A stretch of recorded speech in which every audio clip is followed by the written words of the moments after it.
Kabi-kabilang inspeksyon at pagpapaalaala ang ginagawa ng Bureau of Fire Protection at Philippine National Police sa mga gumagawa at nagtitinda ng paputok.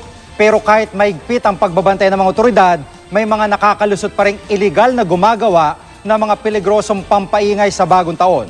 At live mula sa Bocaue, Bulacan, may report si Cedric Castillo. Cedric. Yes, Jiggy, puspusa na nga ang operasyon ng mga otoridad para kontra dito sa pagkalat o pagbebenta o bentahan ng mga iligal na paputok. Gayunpaman ay isang patunay na patuloy pa rin ang pagbentahan at ang paggawa ng ganitong mga pasabog, itong isang kubol na napuntahan ng ating team kanina dito sa Bulacan. Sa isang liblib na lugar sa probinsya ng Bulacan, natunto ng GMA News ang kubol na ito na tila itinatago ng matataas na talahib. Pinagtagpi-tagping yero, sako at kahoy at nasa gitna ng bukirin. Pilit ikinukubli na may-ari ng barong-barong ang nagaganap sa loob. Hindi bahay kundi gawaan ng paputok. Sariling pwesto raw ito ng babaeng itatago namin sa pangalang Aling Maria. Hinahabol daw niya noon ang 4,000 pirasong 5-star na order sa kanya ngayong araw. Kung tutuusin, hindi bawal ang pagtitinda ng ganitong paputok. Yun nga lang. Natatakot po na mahuli dahil wala namang kaming lisensya. Hininto ko muna pagtitindahan. Gumawa ako ng putok kasi mas madali ang kita sa putok kaysa sa tindahan. Tindahan, butubo ka lang ng papiso-piso. Halos 40 taon na raw itong hanap buhay ni Aling Maria. Halata sa bilis niyang magbalot ng paputok. Pero kailangan daw talaga ang paspasan, lalo't kapag ganitong panahon, mayat maya raw ang pangre-raid ng mga otoridad. May sumisigaw, may pulis.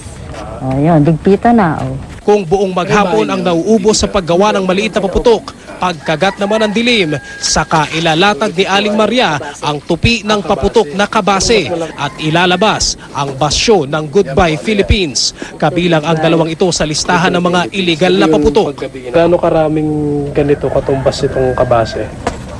Siguro mga 1,000 5-star yan. Kung ang 5-star gakurot lang ang dami ng pulbura, nakakakilabot nang ipakita sa amin ni Aling Maria ang takal ng pulbura na laman ng Goodbye Philippines. Gigiba na to ng mga salamin. Kasi pagka sa araw, hindi uubra. Bakit pwede ubra? Kasi nga pag may dumating na pulis at nahulihan ka ng malalaki, kukulong ka.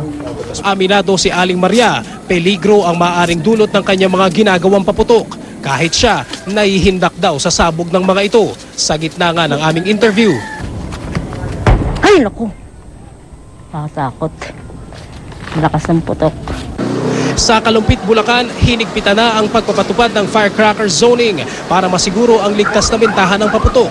Sa Barangay Kanyogan sa bahagi ng MacArthur Highway, inilagay ang firecracker and pyrotechnic zone o selling area ng mga magtitinda ng paputok. Mahigpit ding ipinagbabawal ang pagtitinda ng mga maliliit na vendor sa harapan ng kanilang mga bahay o mga residential area. Bukod sa Kalumpit, magpapatupad din ng selling area sa bayan ng Malolos. Ininspeksyon din ng BFP at PNP ang bentahan ng mga paputok sa Pangasinan sa San Carlos City. Maayos na nakahilera ang mga tindahan sa itinalagang firecracker zone. Tama ang pagkakabalot sa mga paputok at pailaw. Ang mga establishmento, kumpleto sa karatula tulad ng no smoking at no testing. May nakatabi ring fire extinguisher. Tanging mga tinderang sumailalim sa fire safety seminar ang pinapayagang magtinda. Ang madalas nga lang daw makaligtaan, mga balde ng tubig sa bawat pwesto.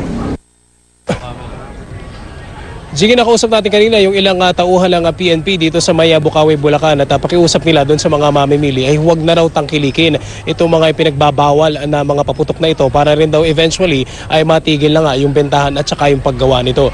Samantala, Jiggy, para doon sa mga magpupunta sa bahaging ito ng Bulacan, sa ngayon ay kakaunti pa mangilan-ngilan pa lamang yung nakikita natin na namimili ng mga paputok at ina-expect daw na pagdating sa weekend ay saka dadagsa ang mga mamimili dito sa lugar. Jiggy?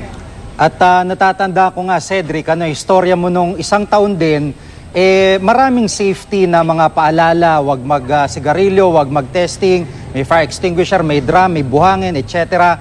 Pero alam naman natin na pagtalikod, yung storya mo last year, pagtalikod nila, naandun nakatago yung mga paputok na mga illegal. So, ngayon meron bang parang ginagawa naman yung PNP o BFP para yung mga illegal wag makalusot dyan sa mga tindahan kung saan karaniwan nagtitinda ng paputok? Sa ngayon na Jiggy, tinatanong natin yung mga opisyal, ganun pa rin yung kanilang operations, iniisa-isa nila yung inspection ng mga stalls dito to make sure na walang ganyang bentahan. Ang problema, Jiggy, kung hindi dito sa mga stalls na matatagpuan natin sa paligid-ligid yung mga bentahan, minsan kailangan ang kanilang sistema dyan ay lalapit yung mga bumibili doon sa mga tao na posible nag-aalok. At somewhere else, kumbaga siguro a few hundred meters mula rito sa lugar, doon sila nagbebentahan. Usually, yung pinapakita natin even before pa na nakatago o nakasilid doon sa mga bag at saka doon sila magbebentahan. Kaya ito yung mga sinasabi ng mga otoridad na napakahirap daw talagang i-trace o mahuli ito. At saka lalong-lalo na yung mga sinasabi nila na fly-by-night na mga pagawaan doon sa mga gitna ng bukirin na wala raw pinipiling oras sa paggawa ng kanilang mga paputok na ibebenta, Jiggy. Pero pagdating doon sa mga stall kung saan ka nakatayo, kumbaga masasabi natin kahit papaano talaga ligtas yung paraan nila ng pagbebenta. Tama yan, Jiggy. Alam mo, itong mga stalls na nasa likuran natin, paulit-ulit na naman na nako-cover ito ng media. At in fact, yung ilang mga nakausap natin kanina na mga nagtitinda, sila mismo daw ay ini-encourage yung mga bumibili na huwag nang maghanap ng mga ipinagbabawal na paputok, Jiggy. Kumusta naman yung pagbebenta ngayon? Nabanggit mo parang mas sa mga panahon to parang kukonti pa yung mga mamimili. Well, Jiggy, kasi December 26, talagang traditionally raw o yearly ay paunti-unti pa lamang although nagsisimula ng dumagsa yung mga mamimili dito. Pero expected nila sa darating na weekend dahil malapit na nga yung New Year, ay expected daw na heavy traffic na rin dito sa lugar dahil nga darating na o dadagsa na yung mga mamimili, Jiggy. Maraming salamat, Cedric Castillo.